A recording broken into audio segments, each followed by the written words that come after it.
நிலம், நெருப்பு, காற்று, ஆகாயம் இப்படி 5 பகுதிகளா இயற்கை இறை சக்திய இந்த பூமியில நிலைநிறுத்தி இருக்கு. இந்த சக்திகள் தான் இந்த பூமியில உயிர்கள் வாழ்றதுக்கு ஆதாரமாவும் இருக்கு.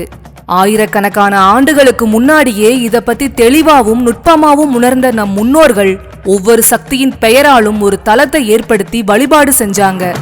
அதுதான் சக்தி வாய்ந்த பஞ்சபூத சிவன் கோவில்கள். இந்த பஞ்சபூத கோவில்கள் ஒவ்வொன்றுக்கு இடையிலேயும் பல 100 கிலோமீட்டர் இடைவெளிகள் இருந்தாலும் எப்படி இந்த 5 கோவில்களையும் மிகச் சரியான நேர்கோட்டில் கட்டுனாங்க? அதாவது இந்த கோவில்களை பூமிக்கு மேல இருந்து பார்த்தா ஒரு ஸ்கேல் எடுத்து நேரா கோடு போட்ட மாதிரி ஒரே நேர்கோட்டில் இருக்கு. எப்படி இதை பண்ணுனாங்க? சொல்லப்போனா எந்த ஒரு நவீன என்ஜினியரிங் கருவிகளும் சேட்டலைட் வசதியும் இல்லாத அந்த காலத்துல இது எப்படி சாத்தியமாச்சு? இந்த கோவில் ஒவ்வொன்றும் எங்க இருக்கு? இந்த கோவில்கள் ஒவ்வொன்றுக்கும் என்னென்ன சக்திகள் இருக்கு? இந்த கோவில் ஒவ்வொன்றுக்கும் என்ன பரிகாரம் பண்ணுவாங்க? எல்லாத்தையும் டீடைல்டா பார்க்கலாம். வீடியோவை ஸ்கிப் பண்ணாம முழுசா பாருங்க. வீடியோக்குள்ள போறதுக்கு முன்னாடி நீங்க ஒரு சிவபக்தர்னா இந்த வீடியோக்கு ஒரு லைக் பண்ணிட்டு ஓம் நம சிவாயான்னு கமெண்ட் பண்ணுங்க. இந்த பேரண்டம் நிலம், நீர், நெருப்பு, காற்று, ஆகாயம்னு 5 சக்திகளால உருவானதுன்னு நம்ம முன்னோர்கள் சொல்லியிருக்காங்க. இந்த 5 பூதங்களும் தான் நம்ம சிவபெருமானோட அம்சமா பூமியில 5 அற்புதமான திருத்தலங்கள்ல கோவில் கொண்டிருக்கு. இத பத்தி நாம தெரிஞ்சுக்க போறது வெறும் கோயில் வரலாறு மட்டும் இல்ல, அது நம்ம வாழ்க்கையோட பிரபஞ்சத்தோட அடிப்படையான ரகசியத்தை தெரிஞ்சுக்கிறதுக்கு சமம். இந்த பஞ்சபூத தலங்கள்லயே முதன்மையானது எல்லாத்துக்கும் உறுதியான ஆதாரமா இருக்கிற நிலபூதம் தான். அந்த நிலத்தை சிவபெருமான கும்பிடக்கூடிய ஒரு பிரம்மாண்டமான தலம் தான் நம்ம தமிழ்நாட்டுல இருக்கிற காஞ்சிபுரம் ஏகாம்பரநாதர் திருக்கோவில். காஞ்சிபுரம் புராண காலத்துல இருந்தே ரொம்ப முக்கியமான நகரம். மோட்சம் தரக்கூடிய 7 நகரங்கள்ல இதுவும் ஒண்ணு. இந்த ஏகாம்பரநாதர் கோவில் வெறும் வழிபாட்டு தலம் மட்டும் இல்ல, திராவிட கலைக்கும் வரலாற்றுக்கும் ஒரு பொக்கிசமா இருக்கு. இந்த ஆலயத்தோட ஆரம்ப தோற்றம் ரொம்ப பழமையானது. ஆனா பிற்காலத்துல வந்த சோழர்கள், விஜயநகர மன்னர்கள்னு பல அரசர்கள் இந்த கோயிலை விரிவுபடுத்தி சிற்ப வேலைப்பாடுகளை செதுக்கி இன்னைக்கு நாம பாக்குற இந்த பிரம்மாண்டமான வடிவத்தை கொடுத்திருக்காங்க. குறிப்பா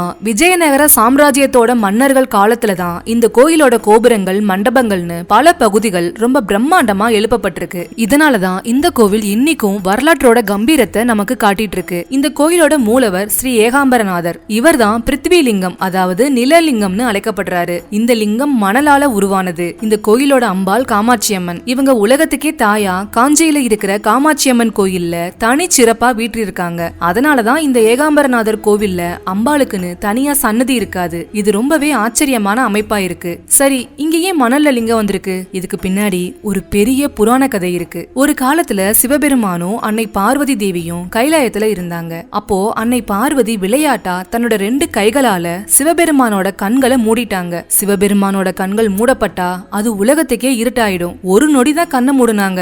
ஆனா அந்த ஒரு நொடி கோடிக்கணக்கான வருஷமா பூமிக்கு இருள கொடுத்துருச்சு. இந்த சின்ன விளையாட்டு உலகத்துக்கே ஒரு பெரிய பாவத்தை கொண்டு வந்ததால சிவபெருமான் பார்வதி தேவிய நீ பூமியில போய் தவம் செஞ்சு அந்த பாவத்தை போக்கணும்னு சொல்லி பூமிக்கு அனுப்பிட்டாரு. அன்னை பார்வதி சிவபெருமான் சொன்னபடி காஞ்சிபுரத்துக்கு வர்றாங்க. அங்க ஒரு மாமரத்தடியில உட்காந்து தன்னோட முழு கவனத்தையும் சிவன் மேல வச்சு அங்க இருந்த மணலை எடுத்து தன்னோட கைகளாலேயே ஒரு லிங்கத்தை பிடிச்சு வச்சாங்க. அந்த லிங்கம் தான் இப்ப நாம பாக்குற ஏகாம்பரநாதர். பார்வதி தேவி அந்த லிங்கத்துக்கு தினமும் நீர் ஊற்றி மலர்களை தூவி கடுமையா தவம் செஞ்சுட்டு இருந்திருக்காங்க. பார்வதி தேவியோட தவத்தை சோதிக்கணும்னோ அவங்களோட அன்பை உலகத்துக்கு எடுத்து காட்டணும்னு நினைச்ச சிவபெருமான் ஒரு பெரிய வெள்ள பிரளயத்தை அங்க உருவாக்குறாரு. அந்த தண்ணி வேகமா ஓடி வந்து அம்மன் செஞ்சு வச்சிருந்த அந்த மணல் லிங்கத்தை அடிச்சுட்டு போக பாத்திருக்கு. மணலால உருவான அந்த லிங்கம் உடைஞ்சு போயிடக்கூடாதுன்னு பயந்து போன அன்னை பார்வதி தேவி ஓடி போய் அந்த லிங்கத்தை பிடிச்சு தன்னோட 2 கைகளாலையும் அணைச்சுக்கிட்டாங்க. உன்னை பிரிய மாட்டேன் அப்படின்னு தன்னோட முழு அன்பையும் பக்தியையும் அங்க வெளிப்படுத்தினாங்க.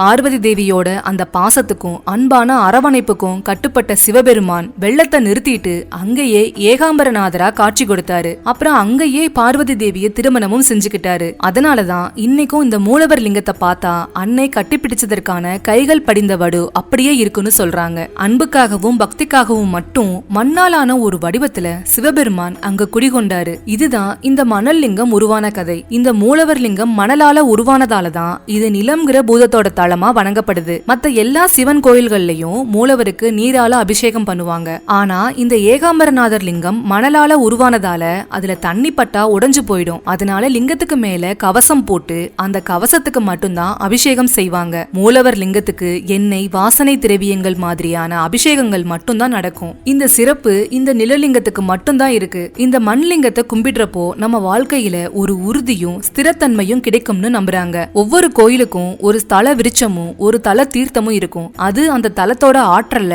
நமக்கு உணர்த்துற விதத்துல இருக்கும். இந்த ஏகாம்பரநாதர் கோயில்லையும் அப்படித்தான் ஒரு தல விருட்சம் இருக்கு. அதுதான் மாமரம். இந்த மாமரம் சாதாரணமானது இல்ல. இது சுமார் 3500 வருஷத்துக்கும் மேல பழமையானதுன்னு சொல்றாங்க.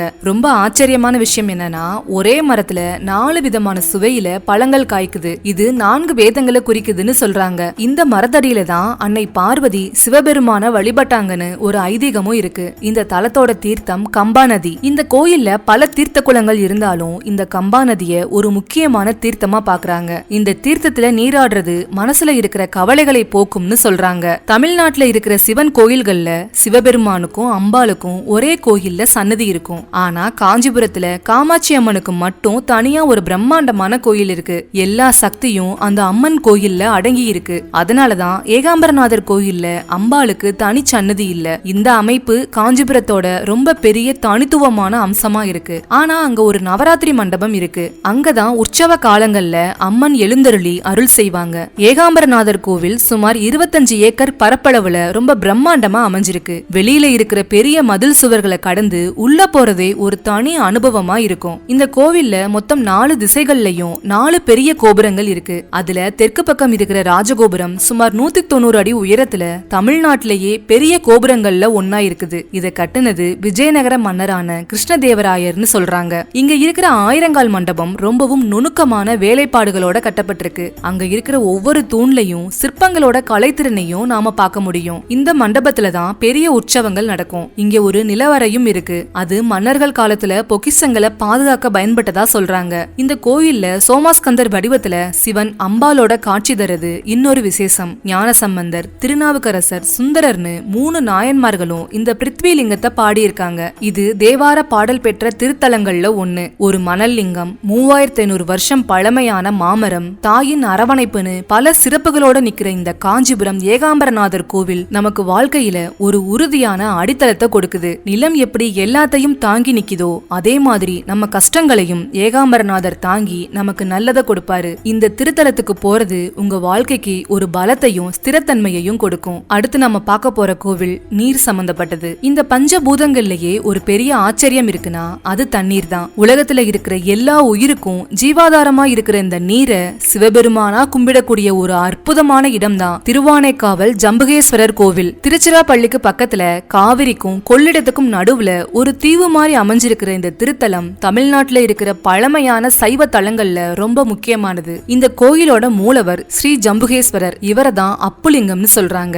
அம்பாள் அகிலாண்டேஸ்வரி. அகிலம்னா உலகம், உலகத்தை ஆள்ற அம்பாள் தான் இவங்க. இந்த கோயில் ஸ்ரீரங்கத்துக்கு ரொம்ப பக்கத்துல இருக்கு. ஒரு காலத்துல இந்த கோயில் இருந்த இடம் முழுசுமே ஒரு பெரிய ஜம்புவனம், அதாவது நாவல் காடா இருந்திருக்கு. அதனாலதான் இங்க இருக்கிற சுவாமிக்கு ஜம்புகேஸ்வரர்னு பேர் வந்திருக்கு. இந்த கோயில் உருவான கதை பக்தியோட ஆழத்தை நமக்கு உணர்த்துற விதத்துல இருக்கு. இந்த கோயிலோட பேரு 2 உயிர்களோட பக்திய நமக்கு உணர்த்துது. திருவானைக்காவல திரு ஆனைக்கா அப்படின்னு சொல்றாங்க. அதாவது புனிதமான யானை வழிபட்ட காடுன்னு அர்த்தம். ஒரு காலத்துல இங்க ஒரு யானையும் ஒரு சிலந்தையும் வாழ்ந்திருக்கு. யானை தினமும் காவிரி நதியில இருந்து தண்ணியை எடுத்துட்டு வந்து லிங்கத்துக்கு அபிஷேகம் பண்ணி வழிபட்டிருக்கு. சிலந்தியோ சிவலிங்கம் மேல வெயில், இலை சருகுகள்னு எதுவும் படாம இருக்கணும்னு தன்னோட எச்சில் நூலால ஒரு வலை பந்தல போட்டு பாதுகாத்திருக்கு. அடுத்த நாள் யானை வந்து பாக்குறப்போ சிலந்தி பின்னின வளைய அசுத்தம்னு நினைச்சு அதை களைச்சு போட்டுட்டு மறுபடியும் நீரை ஊத்தி அபிஷேகம் பண்ணிருக்கு. அதை பார்த்ததுமே சிலந்திக்கு கோபம் வந்து தன்னோட பக்திக்கு யானை தடை போடுதுன்னு நினைச்சு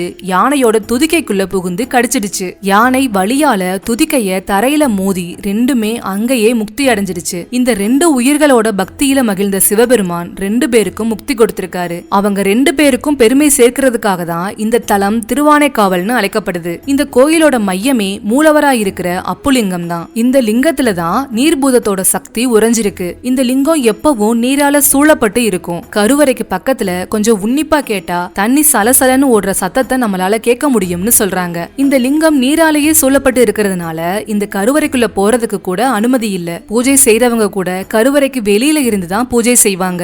ஊறிக்கிட்டே இருக்கிற தண்ணியில லிங்கம் மூழ்காம இருக்கிறதுக்காக தண்ணியை தொடர்ந்து இறைச்சுக்கிட்டே இருப்பாங்க.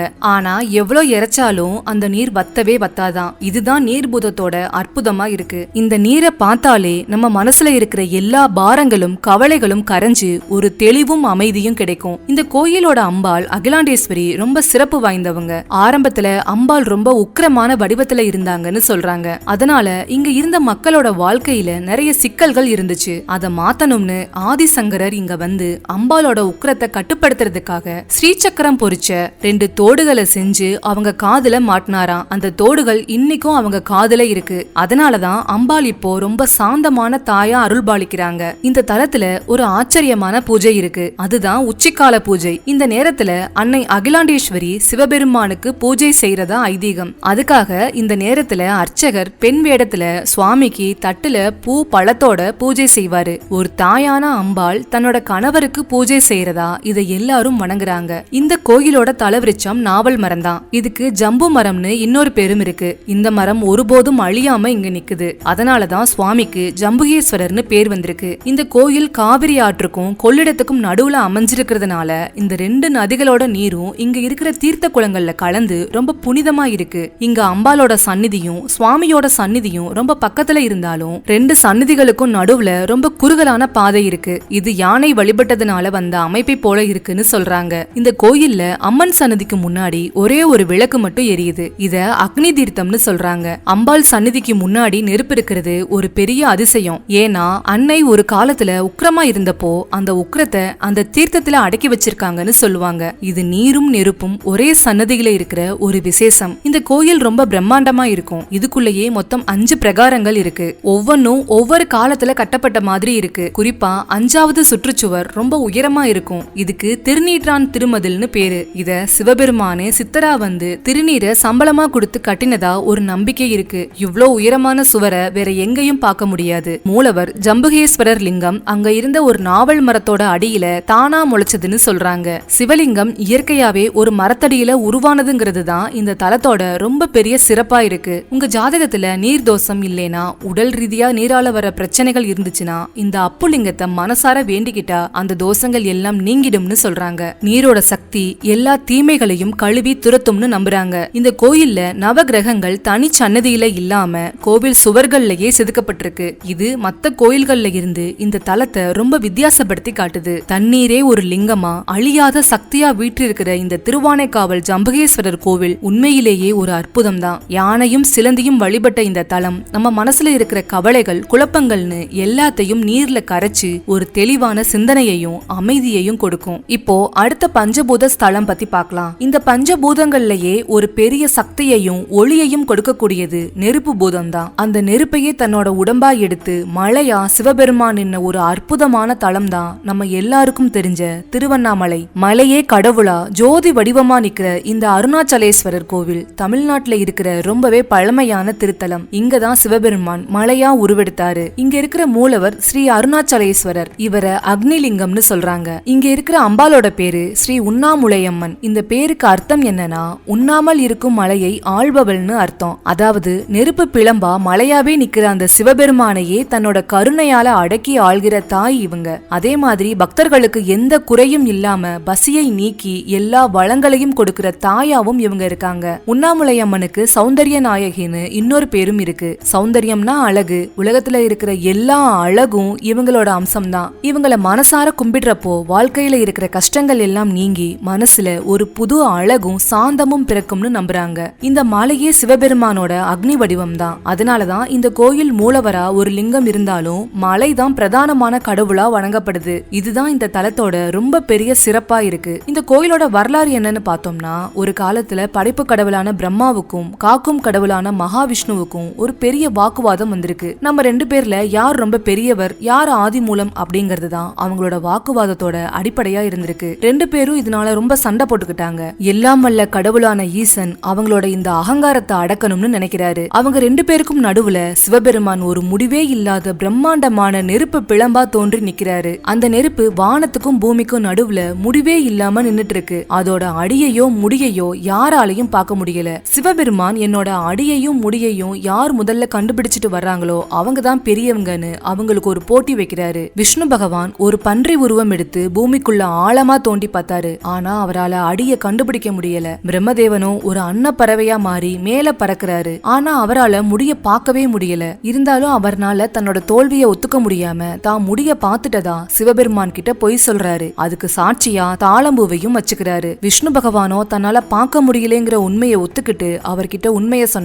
பொய் சொன்ன பிரம்மதேவனுக்கு பூமியில எங்கேயுமே கோயில் இருக்காதுன்னு, தாளம்பூ எந்த பூஜைக்கும் ஏத்துக்கப்படாதுன்னு சிவபெருமான் சாபம் கொடுத்துட்டாரு. அந்த சமயத்துலதான் பிரம்மதேவனும் விஷ்ணு பகவானும் சிவபெருமான் தான் ஆதி மூலம்ங்கிற உண்மையை உணர்ந்துக்கிறாங்க. அந்த கோபமான நெருப்பு பிளம்ப இந்த உலகம் தாங்காதுன்னு நினைச்சு பூமிக்கு ஒரு சாந்தமான வடிவத்துல அருள சொல்லி வேண்டிக்கிட்டாங்க. அவங்களோட வேண்டுதலுக்காக அந்த நெருப்பு பிளம்பு சுருங்கி ஒரு மலை வடிவமா அங்க குடிகொண்டுச்சு. அந்த மலைதான் அருணாச்சலம். அருணன்னா நெருப்பு, அசலம்னா மலை. அதனாலதான் இந்த மலையே சிவபெருமானோட நெருப்பு வடிவமா இருக்கு. இந்த தலத்துக்கு வந்து கும்பிட்டா உங்க அகங்காரமும் கர்ம வினைகளும் அந்த நெருப்புல எரிஞ்சு போயிடும்னு நம்புறாங்க. இதுதான் திருவண்ணாமலை அருணாச்சலேஸ்வரர் கோயில் உருவான மாபெரும் வரலாறு. இந்த கோயிலோட தலவிருட்சம் மகிழ மரம். இந்த மரம் ரொம்ப பழமையானது. இந்த மரத்தை சுத்தி வந்து கும்பிடுறது ரொம்பவே விசேஷம். இந்த கோயில்ல பல தீர்த்தங்கள் இருக்கு. அதுல சிவகங்கை தீர்த்தம் ரொம்பவே புனிதமானது. இதுல நீராடினா நம்மளோட பாவம் எல்லாம் போகும்னு சொல்றாங்க. திருவண்ணாமலையோட ரொம்ப விசேஷமான விஷயம் என்னன்னா கிரிவலம் போறதுதான். மலையை சுத்தி வர்றதுக்குன்னே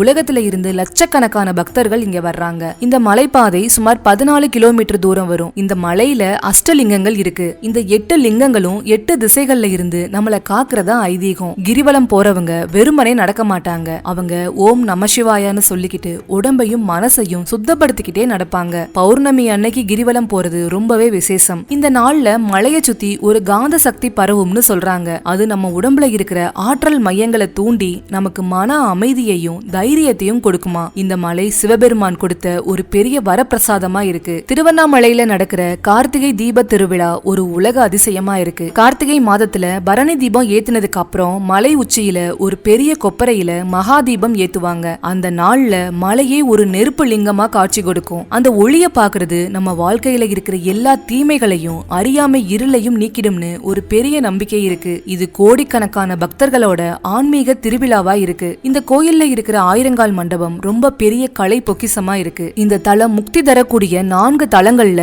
ரொம்ப முக்கியமானது. இந்த தலத்தை நினைச்சாலே முக்தி கிடைக்கும்னு சொல்றாங்க. திருவண்ணாமலை வெறும் அருணாச்சலேஸ்வரர் கோயில் மட்டும் இல்லங்க, இது சித்தர்கள் வாழ்ந்த பூமி. குறிப்பா ரமண மகரிஷி, சேஷாத்திரி சுவாமிகள் போன்ற பெரிய ஞானிகள் இங்க வாழ்ந்து முக்தி அடைஞ்சிருக்காங்க. இந்த மலையோட குகைகள்லயும் ஒவ்வொரு பாறைக்குள்ளையும் சித்தர்களோட ஆற்றல் நிறைஞ்சிருக்குன்னு நம்புறாங்க. அதனால நீங்க கிரிவலம் போறப்போ அவங்களோட ஆசீர்வாதம் உங்களுக்கு கண்டிப்பா கிடைக்கும். இந்த கோயில்ல காலையில இருந்து இரவு வரைக்கும் ஒரு நாளைக்கு 6 கால பூஜை நடக்கும். இதுல ரொம்ப விசேஷம் என்னன்னா ஒவ்வொரு கால பூஜையிலையும் சிவபெருமானுக்கு போடுற ஆடைகளும் அலங்காரங்களும் ரொம்ப வித்தியாசமா இருக்கும். ஒவ்வொரு பூஜைக்கும் ஒவ்வொரு ஆடைகளும் அலங்காரங்களும் பண்றாங்க. இந்த பஞ்சபூத தலங்கள்லயே நிலம், நீர், நெருப்புன்னு முதல் 3மே நம்ம தமிழ்நாட்டுல தான் இருக்கு. இந்த 3 தலங்களையும் ஒரே நாள்ல தரிசிச்சா அது ஒரு பெரிய புண்ணியம்னு சொல்றாங்க. இந்த 3க்கும் நடுவுல இருக்கிற இந்த தொடர்பு நம்ம தமிழ்நாட்டோட ஆன்மீக பெருமைக்கு எடுத்துக்காட்டா இருக்கு. இந்த நெருப்பு தலம் கிட்டத்தட்ட 25 ஏக்கர் பரப்பளவுல ரொம்பவும் பிரம்மாண்டமா அமைஞ்சிருக்கு. இந்த கோயிலோட அமைப்பு ரொம்ப சிஸ்டமேட்டிக்கா இருக்கும். 4 திசைகள்லயும் 4 பெரிய கோபுரங்கள் நிக்கும். அதுல கிழக்கு திசையில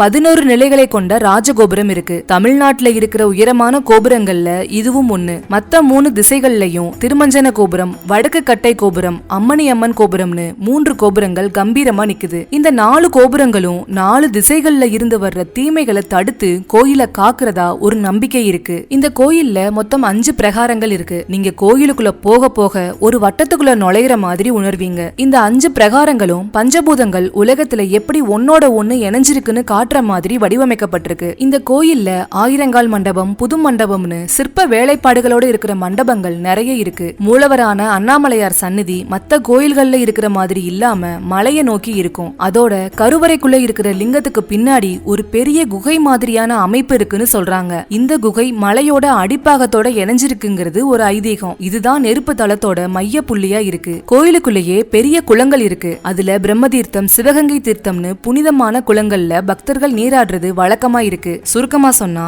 திருவண்ணாமலை கோயில் வெறும் கட்டட வேலைப்பாடு மட்டும் இல்ல, ஒவ்வொரு தூணும் ஒவ்வொரு சுவரும் அந்த நெருப்பு பிளம்பான சிவபெருமானோட சக்தியை தாங்கிட்டு நிக்கிற ஒரு பெரிய ஆற்றல் மையம்னு சொல்லலாம். நெருப்பு வடிவம் எடுத்த சிவபெருமான் மலையா நின்ன இந்த திருவண்ணாமலை திருவண்ணாமலை அருணாச்சலேஸ்வரர் கோவில் நமக்கு தைரியத்தையும் ஞானத்தையும் மனசுல ஒரு பெரிய வெளிச்சத்தையும் கொடுக்கும். இப்போ நம்ம அடுத்து பார்க்க போற தலம் காற்று சம்பந்தப்பட்டது. பஞ்சபூத தலங்கள்லயே கண்ணுக்கு தெரியாம ஆனா எல்லா உயிர்களையும் இயங்க வச்சிட்டு இருக்கிற ஒரு சக்தி இருக்குன்னா அது காற்று தான். அந்த காற்றையே லிங்கமா சிவபெருமானா கும்பிடக்கூடிய ஒரு அற்புதமான ஸ்தலம் தான் ஆந்திராவில இருக்கிற ஸ்ரீ காளஹஸ்தி. இந்த கோயில் ஆந்திராவில இருந்தாலும் தமிழர்கள் மத்தியில ரொம்ப பிரபலமா இருக்கு. இந்த கோயிலோட மூலவர் காளஹஸ்தீஸ்வரர். இவரை தான் வாயுலிங்கம்னு சொல்றாங்க. இங்க இருக்கிற அம்பிகை ஸ்ரீ ஞான பிரசனாம்பிகை. இங்க இருக்கிற லிங்கம் தான் காற்று பூதத்தோட அடையாளமா இருக்கு. இங்க மூலவர் கருவறைக்குள்ள எரியிற ஒரு தீபம் காற்றுல அசைற மாதிரி அசைஞ்சுகிட்டே இருக்குமா. இந்த தீபம் தான் இந்த தலத்தோட ரொம்ப பெரிய அதிசயம். இங்க இருக்கிற அம்பாள் சன்னதி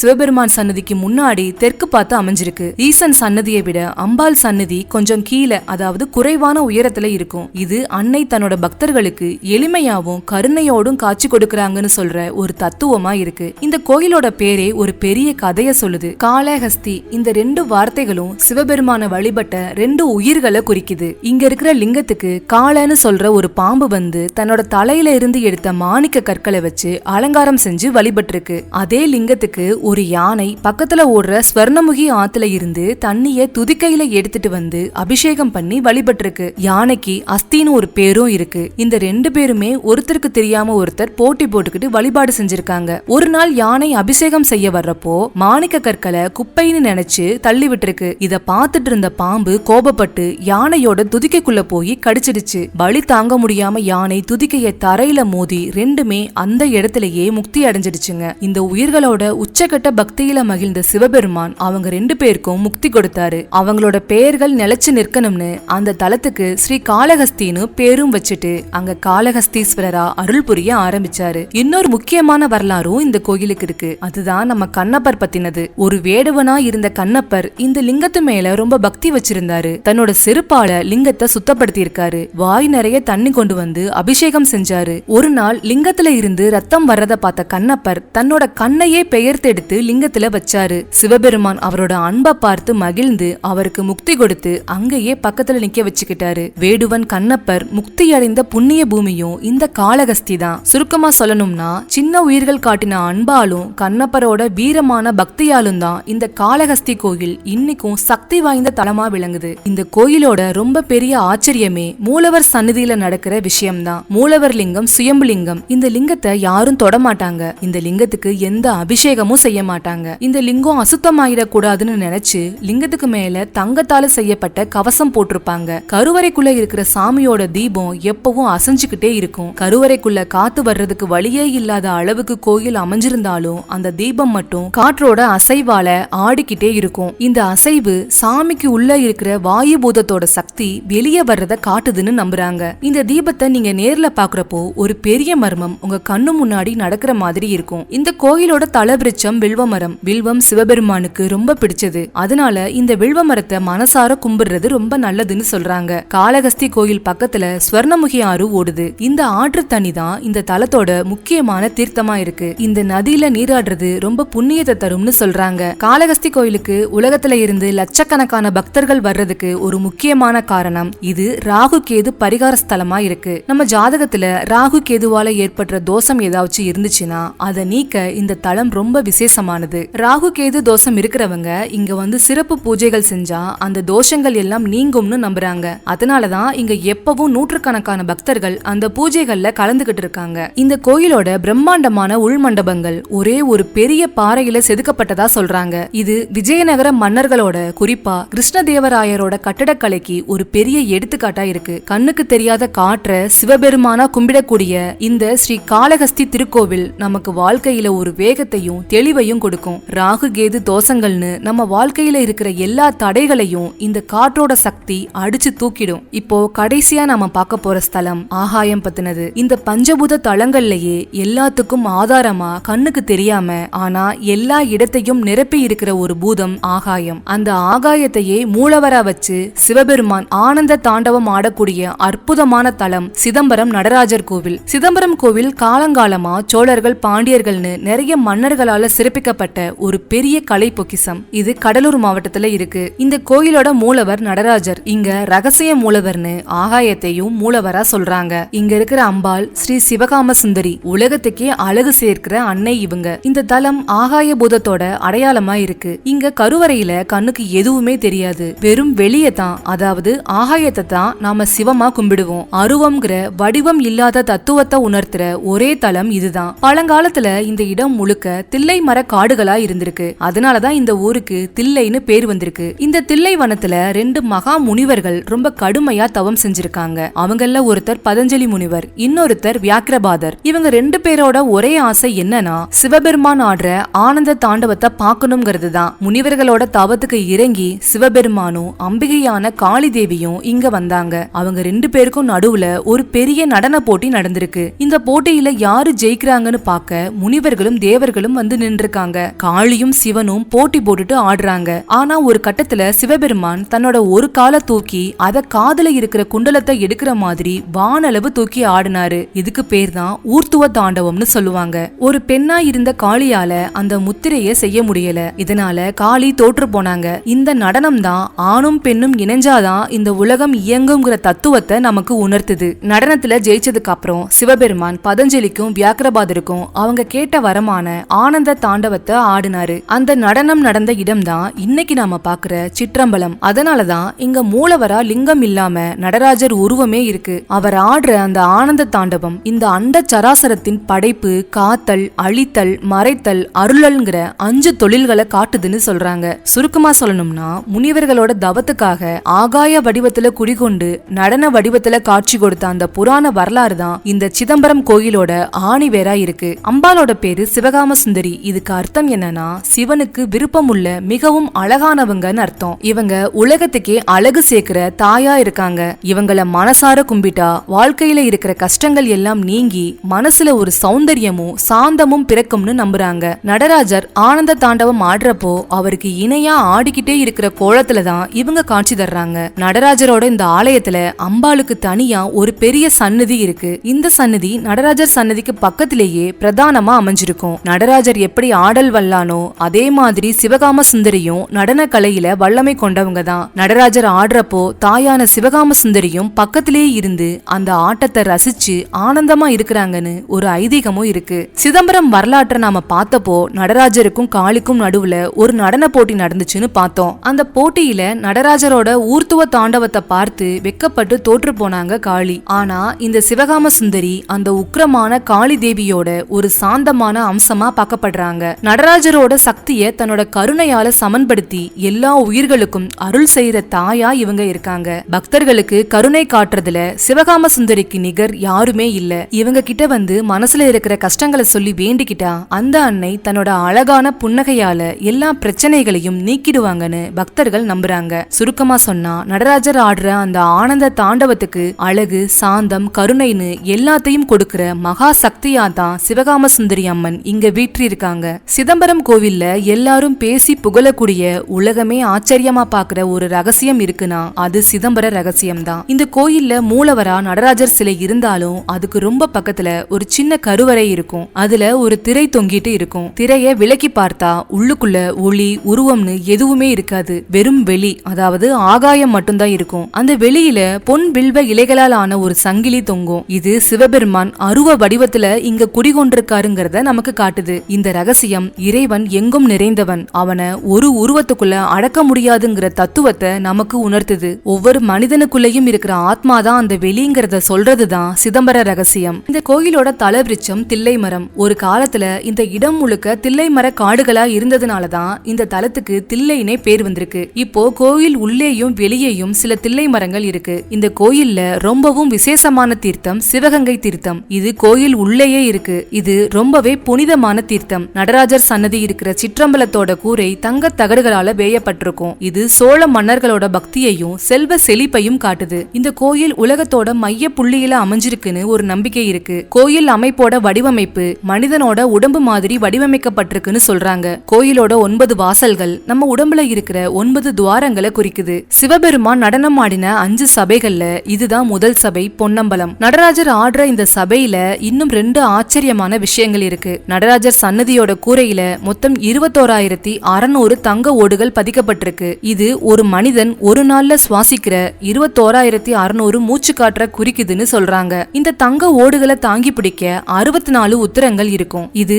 64 கலைகளை குறிக்குது. இந்த கோயில்ல தான் மூலவரான நடராஜர் சன்னதி மத்த கோயில்கள்ல இருக்கிற மாதிரி கிழக்கு பார்த்து இல்லாம தெற்கு பார்த்த மாதிரி இருக்கும். திருவண்ணாமலை மாதிரி இந்த கோயிலை சுத்தியும் மொத்தம் 5 பிரகாரங்கள் இருக்கு. இந்த கோயில் கோபுரங்களும் மண்டபங்களும் சோழர்கள், பாண்டியர்கள், விஜயநகர மன்னர்கள்னு நிறைய பேரோட கட்டடக்கலைக்கு எடுத்துக்காட்டா இருக்கு. சுருக்கமா சொல்லணும்னா சிதம்பரம் கோவில் வெறும் கற்களால கட்டப்பட்ட கட்டிடம் இல்ல, அது மனித உடலோட நுண்ணிய அசைவுகளையும் பிரபஞ்சத்தோட ஆகாய தத்துவத்தையும் நமக்கு உணர்த்துற ஒரு வாழும் கலை களஞ்சியம். கண்ணுக்கு தெரியாத ஆகாயத்தையே கடவுளா நடனமாடக்கூடிய நடராஜரா நாம கும்பிடுற இந்த சிதம்பரம் ஸ்ரீ நடராஜர் கோயில் உண்மையிலேயே ஒரு ஞான தலம். இங்க வந்து நடராஜரோட ஆனந்த தாண்டவத்தை பாக்குற பாக்கியம் உங்களுக்கு கிடைச்சா உங்க மனசுல இருக்கிற எல்லாவித குழப்பங்களும் நீங்கி ஒரு ஆகாயம் போல தெளிவான சிந்தனை கிடைக்கும். இந்த வீடியோல நீங்க பார்த்த 5 சக்தி மையங்கள் நிலம், நீர், நெருப்பு, காற்று, ஆகாயம்னு இது எதுவுமே வெறும் கோவில்கள் இல்ல. இது உங்க உடலோடையும் உங்களோட